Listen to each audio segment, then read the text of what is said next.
आज का डेट क्या हो गया? आज का डेट हमारा 14 तारीख हो गया। ये हो गया हमारा 14 अक्टूबर 2025 है। हम लोग किसका तैयारी कर रहे हैं? यहाँ नेट लिखा और जेट लिखा, यानी नेट का जो सिलेबस है झारखंड अभी उसी को ही फॉलो कर रहा है। ये जब तक नहीं निकालेगा तब तक लिख दिया कि आप नेट का सिलेबस को फॉलो करिए। तो नेट का सिलेबस हम लोग क्या कर रहे हैं? पेपर 1 है ना। पेपर 1 में पहला यूनिट है। पहला यूनिट का नाम सबको याद हो गया होगा, कौन सा नाम है हमारा? Teaching aptitude. तो हम लोग शुरू से देख लेते हैं कि टीचिंग एप्टीट्यूड में अभी तक हम लोग क्या क्या करे हैं। तो क्या क्या कर रहे हैं टीचिंग एप्टीट्यूड में? सबसे पहले बुलेट नंबर 1 है, ये पूरी तरह से हम लोग खत्म कर चुके हैं, है ना। किसी को कोई डाउट भी नहीं है इसमें। सेकेंड वाला देखो, ये वाला जो बुलेट है ये भी हम लोग पूरी तरह से क्या करें, खत्म कर चुके हैं। फैक्टर अफेक्टिंग लर्नर तीसरा वाला है ना। तीसरा वाला अगर देखेगी तो ये वाला भी हम लोग पूरी तरह से क्या है, खत्म कर चुके हैं। अब चौथा वाला चल रहा था, तो चौथा वाला में अभी हम लोग method of teaching in institutions of higher learning यहाँ तक चल रहा था, लेकिन हम लोग पूरा इसको खत्म नहीं कर रहे हैं। ऑफलाइन और ऑनलाइन मेथड में थे, किसमें थे? ऑफलाइन और ऑनलाइन में। अच्छा, इसमें हम लोग क्या क्या पढ़ चुके हैं? इसमें पढ़ चुके हैं कि हमारा हायर एजुकेशन में जो टीचिंग लर्निंग है, शुरू में टीचर सेंटर होना चाहिए, स्टार्टिंग टीचर सेंटर करेगा। और जब डीसी फॉलो कर लेगा, टाइम टेबल बन गया, उसको आदत हो गया, हैबिट हो गया, तब कौन सा कर देंगे? स्टूडेंट सेंटर, यानी लर्नर सेंटर कर देंगे। अच्छा, दूसरा हम लोग देख चुके हैं टीचर सेंटर में क्या फायदा है क्या नुकसान है, और लर्नर सेंटर में क्या फायदा है और क्या नुकसान है, उसका प्रोसेस देख लिया, स्टेप देख लिए। ऑनलाइन और ऑफलाइन वाला पे चलना था, तो पेज नंबर हमको कहाँ जाना है? 11 में। तो पेज नंबर 11 के लिए यहाँ पे इसको टाइप करो और यहाँ इंटर। 11 आ गया, है ना। तो शिक्षण में परिवर्तन यानी पेडागोजिकल शिफ्ट, यानी कि देखो ऑनलाइन और ऑफलाइन की बात कर रहे हैं। क्या बता रहे हैं अभी हम लोग? ऑनलाइन और ऑफलाइन। पुराने जमाने में हमेशा क्या था? ऑफलाइन होता था। गुरु जी कभी मोबाइल देखे भी थे क्या? नहीं ना देखे थे। तो लेकिन अब हमारे पास में क्या आ रहा है? ऑफलाइन से धीरे धीरे ऑनलाइन में आ रहा है। यानी हमारा टीचिंग अब क्या हो जा रहा है? शिफ्ट न कर रहा है, किधर शिफ्ट कर रहा है भैया? ऑनलाइन से ऑफलाइन में। उसी को कह रहा शिक्षण में परिवर्तन। पहले लोग गुरुजी चौक डस्टर से पढ़ाते थे, अब तुमको मोबाइल लैपटॉप से पढ़ा रहे हैं। तो परिवर्तन हो रहा है ना। पेडागोजी हमारा क्या कर रहा है? शिफ्ट न कर रहा है। तो देखो ऑनलाइन शिक्षण में सक्रिय रूप से सिखाना है। बच्चा क्या करेगा? चादर के अंदर घुस जाएगा, सोया सा क्लास करेगा। ये तो मेरे लिए चैलेंज है, सबके लिए चैलेंज है ना। हमको क्या बनाना है? एक्टिव न बनाना है। और ऑनलाइन में बच्चा कैमरा ऑन ऑफ करके पैसिव होकर के सुने, खाली बोला है जी सर जी सर। तो देखो मल्टीमीडिया का प्रयोग करना है, चर्चा करना है, और लगातार फीडबैक आवश्यक होता है। इसीलिए हम क्या बोलते हैं? व्हाट्सएप में लिखो और सेंड करो। अब समझ में आया क्यों बोलते हैं ऐसा? कॉपी पेन लेके दिखाओ और भेजो। क्यों? क्योंकि तो हमारा काम है तुमको एक्टिव रखना। नहीं अगर बोलेंगे तो क्या लड़की करेगी? सिर्फ पैसिव बन जाएगी। तो शिक्षा को खाली सामग्री देने वाला नहीं होना चाहिए, बल्कि फैसिलिटेटर होना चाहिए, डिजाइनर भी होना चाहिए, सब कुछ को उसको, जैसे कि हम तो वो गाइड करेंगे, मोटिवेट करेंगे, ये फॉर्म भरो, ऐसे तैयारी करो, वैसे तैयारी करो। सिर्फ पढ़ाने से वो मतलब नहीं है, बाकी सब चीज भी हमको देखना है। अच्छा, भारत में चुनौती देखो। तो चुनौती देखो तो ऑनलाइन वाला में क्या क्या चुनौती है? गांव में जाएगी तो इंटरनेट ही नहीं चलेगा। उसके बाद अगर इंटरनेट है तो तुमको मोबाइल नहीं चलाना आ रहा है। तुम्हारे पिताजी लोग पेटीएम नहीं करेंगे, गूगल पे नहीं करेंगे, नहीं ना कर पाते हैं। व्हाट्सएप नहीं चला सकते हैं। उसका जो गुरु जी जब बहाल हो रहे हैं, तो गुरु जी को भी कंप्यूटर से दूर दूर का कोई रिश्ता नाता नहीं है। वो पैसा देकर टाइपिंग करा लेते हैं दूसरे से। तो गुरु जी का भी दिक्कत हो गया। और सबसे बड़ी बात है कि विद्यार्थी की भागीदारी यहाँ कम है। कम है तो मूल्यांकन ऑनलाइन में अगर हम कर रहे हैं, तो ऑनलाइन में मूल्यांकन का तो हमको एक स्टैंडर्ड ना करना पड़ेगा। तुम कुछ भी लिख देगी, बोले हाँ ठीक है। अब तुम ऑनलाइन भेजी तो हमको चेक करने का हुनर भी तो होना चाहिए। कैसे चेक करेंगे? तो ये सब क्या चैलेंज है? ये सब क्या हो गया? चैलेंज हो गया। अब देखो थियोरेटिकल फाउंडेशन, सिद्धांतिक आधार। सिद्धांतिक आधार में देखो जो दो गो सिद्धांत बताया ना, टीचर सेंटर और लर्नर सेंटर। तो जो शिक्षक केंद्रित पद्धति है वह व्यवहारवाद पर आधारित है। किस पर? व्यवहारवाद पर। तो आदर्शवाद, व्यवहारवाद, ये सब प्रैग्मेटिज्म वगैरह पढ़ा दिए ना तुमको। अभी हम लोग को उतना वापस में जाना नहीं है। या किस पे? प्रैक्टिकल बेस्ड है। किस पे है यह? स्टिमुलस रिस्पॉन्स, यानी कि टीचर एकदम स्टिमुलस का काम कर रहा है और तुमको वो रिस्पॉन्स ले रहा है। अब जो तेरा लर्नर सेंटर मेथड होता है, यानी कि शिक्षार्थी केंद्रित पद्धति होती है, वह किसकी बात करता है? रचनावाद की बात। और सोशियो कंस्ट्रक्टिव भी, यानी कि सामाजिक रचना। दोनों में अंतर हम बता रहे हैं, सुनो। मेरा व्यवहार है मैथ में बहुत अच्छा है, तो हम मैथ ही में तुमको लगातार पढ़ाएंगे, तुमको मैथ ही अच्छा। ये व्यवहारवाद है। इसमें स्टूडेंट कैसा रहता है, पैसिव रहता है। तो तुम खुद से कुछ सीख पा रही है क्या? नहीं ना सीख पा रही है। लेकिन अगर हम लर्नर सेंटर करेंगे, तो तुमको एक असाइनमेंट दे देंगे, अभी 15 क्वेश्चन दे दिए असाइनमेंट, अब बोलेंगे बनाओ। तो जब तुम बनाएंगे तो तुम अपने ज्ञान का रचना कर रही है कि नहीं कर रही है? कर रही है ना। और हम 15 का सॉल्यूशन भेजेंगे तो तेरा रचना होगा क्या? नहीं होगा। तो यही अंतर है टीचर्स, स्टूडेंट सेंटर में या लर्नर सेंटर में रचनावाद आता है, यानी कि क्या कंस्ट्रक्टिविज्म आएगा। और सोशियो कंस्ट्रक्ट, यानी कि तुम अटक गई है तो अपना दोस्त को फोन करके पूछेगा, अरे बताओ ना 15 नंबर कैसे बनेगा। कहीं ना कहीं तुमको समाज में भी तो घुल मिल रही है। और अगर अमीर घर का बच्चा देखो, उसको बड़ा बड़ा कोचिंग में एसी वाला क्लास में पढ़ा के गुरु जी सब दे देंगे, वो सब बच्चा समाज में ना ठीक से उठ पाएगा ना बैठ पाएगा, हल्का सा चोट लगेगा तो मम्मी करता है ना ऐसा। और गांव का बच्चा देखो, चोट लगे गिरे तालाब में कूद जाएगा, नहा लेगा, तैर के निकल जाएगा, हर बाधा पार कर लेगा, होता है ना ऐसा। क्योंकि वहाँ दोनों में यही अंतर हो गया। अच्छा, अब आधुनिक नवाचार क्या होता है आज के जमाने का? तो आज के जमाने का क्या हो गया भैया, तो देखो। अब आधुनिक में क्या करते हैं कि विद्यार्थी पहले ऑनलाइन सिद्धांत सीख लेते हैं। आज का तुम बच्चा को दे दो मोबाइल, तेरा बच्चा फटाफट मोबाइल चलाना क्या करेगा, सीख लेगा। अगर टीचिंग का बात करें तो अब तुम सब कुछ ऑनलाइन यूज कर लोगे, जूम का क्लास कैसे करें, कैमरा ऑन कैसे करें, ऑफ कैसे करें।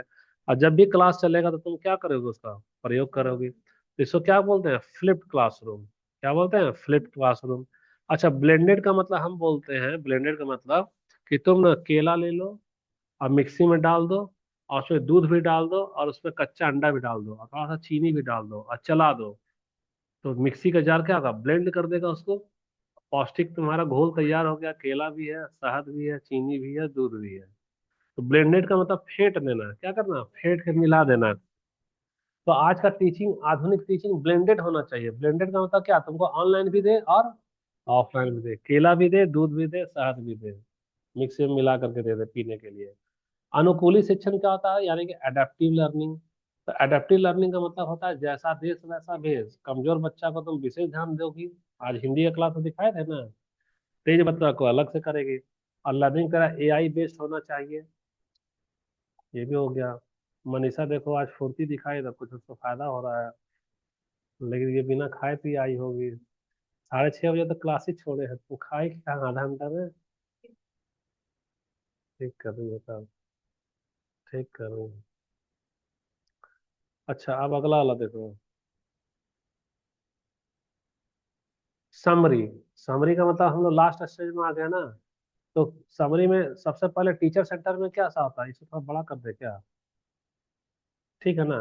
टीचर सेंटर में क्या होता है कि सबसे ज्यादा कंट्रोल टीचर करता है, और बच्चे की सहभागिता क्या होती है, कम होती है। अब देखो यहाँ लर्नर सेंटर में सबसे ज्यादा फोकस क्या रहता है, लर्नर पे रहेगा। और सबसे बड़ा है कि हमारा एक्टिव रूप से रहेगा, और रचनावाद होगा। रचनावाद यानी बच्चा ज्ञान का खुद से क्या करेगा, निर्माण करेगा। ऑफलाइन वाला मेथड में क्या होता है कि ऑफलाइन में फेस टू फेस तुम बैठ कर उनसे पढ़ रही हो, और पर्सनल इंटरेक्शन हो रहा है, लेकिन इसकी पहुंच सीमित है। चिलियामे की लड़की आएगी, दूर रांची की लड़की नहीं आएगी। ऑनलाइन में हमारा कैसा होगा, डिजिटल आदान प्रदान होगा। अच्छा, स्केलेबल होगा और फ्लेक्सिबल होगा। फ्लेक्सिबल का मतलब, सुनो, स्केलेबल का मतलब है कि तुम रांची में भी रह के मेरा क्लास कर सकती है। फ्लेक्सिबल का मतलब है कि तुमको रात में 2 बजे हम बोलेंगे, लिंक भेज देंगे, तुम क्लास अटेंड कर लेगी। ऑफलाइन में 2 बजे आएगी क्या? नहीं आएगी रात का। डिजिटल विभाजन की चुनौती है भैया, इंटरनेट वगैरह है, कहीं गांव में नहीं रहा तो क्या दिक्कत होगा, मोबाइल नहीं चला रही तो दिक्कत होगा। अच्छा, बेस्ट प्रैक्टिस क्या होना चाहिए, तो केला में दूध फेंट दो मिक्सी में, अंडा भी मिला करके, यानी ब्लेंडेड अप्रोच होना चाहिए। ब्लेंडेड अप्रोच का मतलब है तुमको कॉम्बिनेशन रखना चाहिए, क्या, बोथ का, यानी ऑफलाइन और ऑनलाइन। साथ ही साथ खाली ऑफलाइन ऑनलाइन का बात नहीं है, ब्लेंडेड का मतलब टीचर सेंटर्ड भी रखो और लर्नर सेंटर्ड भी रखो। आप देखो, अब यही चीज देखो, लड़की लोग डर रही है कि हमको बोल रही है सर जेट नहीं सकेंगे, इसीलिए हम ना नहीं कर रहे हैं, सोच रहे हैं कि लास्ट में करेंगे। और देखो, बूंद बूंद करके घड़ा भरता है ना, यही बूंद बूंद करके तुमको यहाँ पता भी चल रहा है कि हम चार एक यूनिट में चार बुलेट खत्म कर दिए कि नहीं। और इसका एग्जाम होगा क्या, लगभग 1.5 साल बाद। हाँ होबे करेगा। देखो मार्च में तेरा जेट जेट एट का होगा टीचर वाला, और टीचर वाला मार्च अप्रैल के बाद में 2 महीना बाद आचार वाला होगा, और आचार के बाद है ना 2-3 महीना बाद में होगा जेट वाला। तो तेरा तो साल तो हो ही जा रहा है, साल हो जा रहा है, तो तुम अभी से लगी रहेगी बूंद बूंद करके। नहीं देखो, नोटिफिकेशन पे जाओ तो सबसे पहला क्रम आ रहा है जेटेट का, दूसरा वाला आ रहा है आचार का, और तीसरा में आ रहा है जेट का। तो तेरा आएगा 1 साल, तो 1 साल में तुम बूंद बूंद करके पढ़ रही है, घड़ा तेरा भर जाएगा, कितना अच्छा तैयारी हो जाएगा। होगा कि नहीं? और लेकिन इसमें जानते हो कब स्टूडेंट आएगा? जब इसका डेट निकाल देगा ना एग्जाम का, तब आएगा सर ये हमको करना है, ये हमको पढ़ना है। तो सोचो 2 दिन में हम क्या पढ़ा देंगे जो साल भर का चीज है। इसलिए हम बोले कि इसको शुरू कर दे रहे। पेज नंबर कितना पे था मनीषा, याद रखी है? अभी नहीं याद रखी है?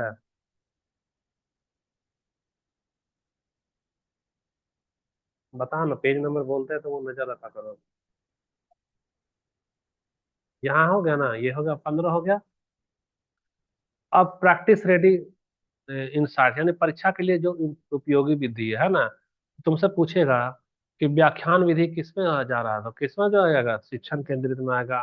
प्रोजेक्ट मेथड अगर दे रहे हैं तो किसमें जाएगा, लर्नर सेंटर में हो जाएगा। स्वयं कौन सा चीज है, तो वह ऑनलाइन में है, ऑनलाइन प्लेटफॉर्म है, किसके, गवर्नमेंट ऑफ इंडिया का। और स्वयं प्रभा जो डीटीएच चैनल है, 40 गो है, वो वाला हो गया। क्लियर हो गया ये सब तेरा? अब देखो, चिंतन है तो प्रश्न तुम अपने में डिस्कस कर सकती हो, ताकि तेरा और भी कॉन्सेप्ट अच्छा हो। भारत में मिश्रित शिक्षण मॉडल रखना चाहिए, तो अब ये देखो, ये सब एमएड वाला क्वेश्चन है। मिश्रित शिक्षण मॉडल में क्या क्या रखेगी, टीचर सेंटर्ड और लर्नर सेंटर, फिर तेरा ऑफलाइन और ऑनलाइन। ठीक है, अब मेथड भी मिक्स करेगी, कभी जरूरत पड़ेगा तो लेक्चर मेथड दे रही है, कभी तो प्रोजेक्ट मेथड या डिस्कशन मेथड। तो ऐसा करके परिणाम को कैसे सुधारेंगे, तुमको लिखना है ऐसे, तो लिखना, अगर लिखेगी तो तेरा अच्छा कॉन्सेप्ट बनेगा। दूसरा क्वेश्चन है, बड़े बड़े विश्वविद्यालय का जो कक्षा होता है, उसमें शिक्षार्थी के लिए, यानी कि लर्नर सेंटर पद्धति है, उसको और ज्यादा प्रैक्टिकल हम कैसे बना सकते हैं? तो कैसे बनाएंगे, तुम हर एक स्टूडेंट को लैपटॉप दे दो ना भाई, हर एक स्टूडेंट को बांट दो लैपटॉप, सिखा दो कैसे हम लोग टूल यूज करते हैं, एमएस वर्ड, ये वो इंटरनेट। बच्चा खुद से बनाएगा, और भी तरीका हो सकता है सोचने के लिए तेरे लिए। और जो हायर एजुकेशन है, हायर एजुकेशन में लोकतांत्रिक का मतलब है कि देखो, लोकतांत्रिक का मतलब, जो बच्चा अमीर है वो तो राजस्थान गया, कोटा गया, जाके पढ़ लिया, होता है ना। और जब कोटा तेरा दोस्त लोग जाता है, तो अगर तेरे पास पैसा नहीं है, तो मन में एगो टीस उठता है ना, काश मेरे पास भी पैसा होता, हम भी रांची जाके करते हैं, करते हैं ना। तो भैया लोकतंत्र में क्या बोलता है, लोकतंत्र का मतलब होता है समानता ना। तो यहाँ तो अमीर और गरीब के बीच में तो असमानता हो जा रहा है। तो सरकार क्या कर रहा है कि यहाँ पर एक ऑनलाइन कोर्स डाल दिया, स्वयं प्रभा, ये वो, है ना।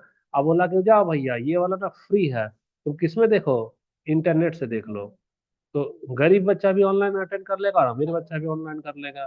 तो अब क्या हुआ, बराबरी हो गया, यानी कि लोकतांत्रिकरण हो गया। तो उस शिक्षा के लोकतांत्रिकरण में स्वयं की क्या भूमिका है, अब लिखो। लिखेगी तो तेरा कॉन्सेप्ट क्लियर होगा। और जब ये कॉन्सेप्ट क्लियर होगा, तो ये पूरा का पूरा जो बुलेट है ना, चौथा नंबर, वो हमेशा के लिए तेरा क्लियर हो जाएगा। अच्छा, इसका मतलब ये है और इसका मतलब ये है। ये तुम्हारे लिए होमवर्क है, ये तुम्हारे लिए होमवर्क है। इसको लिखने से तुम्हारा क्रिटिकल थिंकिंग क्या होगा, डेवलप करेगा। कुछ कुछ क्वेश्चन हम लोग कर लेते हैं ना, 10 क्वेश्चन रख रहे हैं, इसी में काफी है। सोचो, अच्छा है ना भैया, 15 मिनट लग गया, सुबह में करते तो लेट हो जाता है हमारा क्या। हाँ, निम्नलिखित में से कौन से शिक्षक केंद्रित, यानी कि तुम्हारा क्या है, शिक्षक टीचर सेंटर्ड अप्रोच है, तो क्या होगा, लेक्चर वाला होगा, एकदम सही है। अगला वाला सवाल देखो, लर्नर सेंटर टीचिंग में प्राइमरी रूटेड, यानी कि शिक्षार्थी केंद्रित शिक्षा मुख्यतः किस अधिगम सिद्धांत पर आधारित है, बताओ। हाँ, व्यवहारवाद किस में आ जाएगा, टीचर सेंटर में। और देखो, ये वाला क्वेश्चन हार्ड है, जो नहीं पढ़ेगा वो बना पाएगा जिंदगी में? हाँ, कभी नहीं बना पाएगा। तो जो टीचर सेंटर होता है वह व्यवहारवाद में आएगा, और लर्नर सेंटर है रचनावाद में आएगा। आ गया तेरा। अगला सवाल देखो, ये तो एक्सप्लेनेशन है। देखो, जो लर्नर सेंटर है, उसमें टीचर का काम क्या रहता है, बस फैसिलिटेटर रहेगा।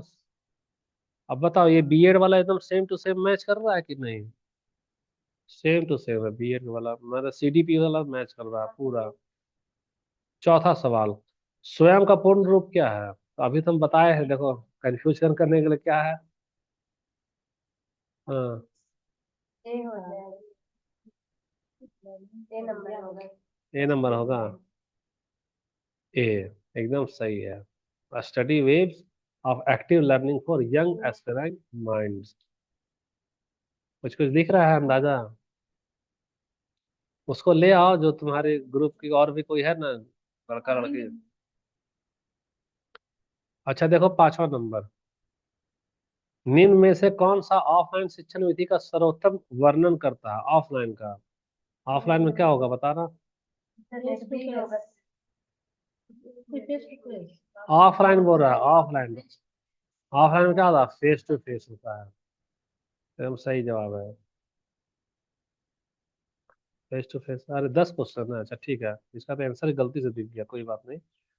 स्वयं प्रभा के बारे में निम्न में से कौन सा कथन सही है? तो ये क्या होगा? यह स्वयं प्रभा 40 गो डीटीएच का चैनल है। अगला वाला नहीं दिखाएंगे आंसर, अगला वाला देखो। निम्नलिखित में से कौन सा शिक्षार्थी केंद्रित पद्धति नहीं है? तो कौन सा नहीं है बताना। यानी लर्नर सेंटर नहीं है, यानी टीचर सेंटर पूछ रहा है, तो टीचर सेंटर खोजो, कौन सा टीचर सेंटर बताना। लेक्चर में। वाह बहुत अच्छा, लेक्चर मेथड क्या टीचर सेंटर है। अब ये सब देखो, एकदम टेढ़ा टेढ़ा सवाल लगेगा हम लोगों को जो नई क्लास करी है। आंसर क्या है? Lecture method. क्वेश्चन नंबर 8वां बताओ। निम्न में से कौन सी पद्धति बड़ी कक्षाओं और सीमित समय के लिए सबसे उपयुक्त है? मतलब क्लास है बड़ा, कौन सा बताना। लेक्चर मेथड सबसे आसान होता है, बहुत ज्यादा भीड़ रहेगा ना तो भाषण देके मोदी निकल जाता है। लेक्चर मेथड हो गया। अब 9वां नंबर, यानी कि ये सेकंड लास्ट क्वेश्चन है। MOOC को सर्वश्रेष्ठ रूप में किस प्रकार वर्णित किया जा सकता है बताओ। मैसिव ओपन ऑनलाइन कोर्स, इसका फुल फॉर्म है, याद रख लेना। है ना, मैसिव, ये फुल फॉर्म है, मैसिव ओपन ऑनलाइन कोर्स है, ऑनलाइन है तब ना गांव का गरीब बच्चा भी पढ़ लेगा। MOOC और स्वयं, और एक बार स्वयं प्रभा है। ये सब चलता है, अभी भी है ये सब। चैनल है 40 का। अब आ जा तेरा लास्ट क्वेश्चन आज का। फ्लिप क्लासरूम मॉडल मुख्यतः किसका उदाहरण है? फ्लिप वाला क्या है? ब्लेंडेड। फ्लिप का मतलब क्या है? मिक्स कर दे रहा, ऑनलाइन भी ऑफलाइन भी, टीचर सेंटर भी और लर्नर सेंटर भी, लेक्चर मेथड भी और ग्रुप डिस्कशन मेथड भी। हो गया तेरा, खत्म हो गया। पुनरावृत्ति हल्का सा कर लो। तो लेक्चर मेथड का टीचर सेंटर हो गया, क्लासरूम में देते हैं। प्रोजेक्ट मेथड लर्नर सेंटर हो गया, ग्रुप असाइनमेंट देते हैं। स्वयं क्या है? ऑनलाइन प्लेटफॉर्म है, वहाँ MOOC कोर्स वगैरह कराया गया। स्वयं प्रभा क्या है? DTH चैनल है, और वो 24 घंटा चलेगा, 7 दिन ब्रॉडकास्ट होता है। और फ्लिप क्लासरूम क्या है? ब्लेंडेड मेथड है, मिक्स कर देते हैं। अब तो खत्म हो गया ना। खत्म हो गया, तो कुल मिला करके वापस हम लोग एक बार सिलेबस को देख लो। तो तेरा सिलेबस का पूरी तरह से हम लोग आज के दिन हम लोग इसको भी क्या कर चुके हैं? खत्म कर चुके हैं। किसको खत्म कर बताना। ये वाला। आप जानती हो, अब हमारे पास में अगला कितना चीज बता, मात्र दो ही ना बचा है। टीचिंग सपोर्ट सिस्टम और ये वाला। तो तुम्हारा कितना दिन लगा? हमको लगता है 6 दिन ले रहे होंगे क्लास, 6 या 7 दिन में यूनिट, एक यूनिट हमारा खत्म हो गया। 10 यूनिट है। देखो, तुम वो लोग ये बताना जरा कि इसमें एक यूनिट में, कितना यूनिट में, एक यूनिट में कितना दिन लग रहा है? लगभग 6 दिन हमको लग रहा ना 6 दिन। तो तेरे पास 10 यूनिट है, तो 10 यूनिट को खत्म करने में क्या लगेगा? 6 गुना 10, 6 गुना 10 यानी कितना दिन? 60 दिन। तो 60 दिन को अगर माह में देखेंगे तो कितना माह होगा? 2 माह। तो देखो, पेपर 2 तो सबका अलग अलग है, पेपर 1 तो कॉमन है। तो पेपर 1 कॉमन है, तो तेरे लिए तो ज्यादा भले की बात है ना कि 2 ही महीना में तुम जो सो पेपर 1 से मुक्त हो जाओ और आराम से पेपर 2 अपना करते रहो। ठीक है, क्लास आज का खत्म हो गया है ना। इसको रिकॉर्डिंग करके डाल दे रहे हैं।